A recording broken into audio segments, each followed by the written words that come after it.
আগের পার্টের ভিডিওতে তোমাদেরকে তো দেখিয়েছিলাম যে আমরা ঘুরতে যাচ্ছি, কিন্তু কোথায় ঘুরতে যাচ্ছি সেটা তোমাদেরকে বলা হয়নি। তো চলো তোমাদেরকে আজকে বলেই দিই। তো আমরা ঘুরতে যাচ্ছি হচ্ছে দীঘাতে।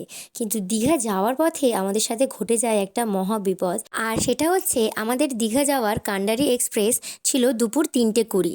আর আমরা যখন হাওড়ায় গিয়ে পৌঁছালাম তখন জানতে পারলাম যে সেই ট্রেনটা পুরো 3 ঘন্টা লেট করে দেওয়া হয়। মানে পুরো 6:20-তে ট্রেনের টাইমটা দেওয়া হয়। আর আমাদের সেটা শুনে কিন্তু সবারই মাথায় হাত পড়ে যায়, কারণ 3 ঘন্টা লেট মানে আমাদের দীঘা পৌঁছাতে পৌঁছাতে অনেকটাই রাত হয়ে যাবে। আর তোমাদেরকে তো আমি এক্ষুনি দেখালাম যে টাইম তখন 6টা 4। আর তখনও পর্যন্ত কিন্তু কান্ডারি এক্সপ্রেস কত নম্বর প্ল্যাটফর্মে আসবে আমরা কিন্তু জানতে পারিনি। তারপরে কিন্তু অ্যানাউন্সমেন্টের মাধ্যমে বলা হয় যে 19 নম্বর প্ল্যাটফর্মে আসবে। আসলে আমরা যেদিন গিয়েছিলাম সেদিন প্রতিটা ট্রেনেরই সমস্যা ছিল।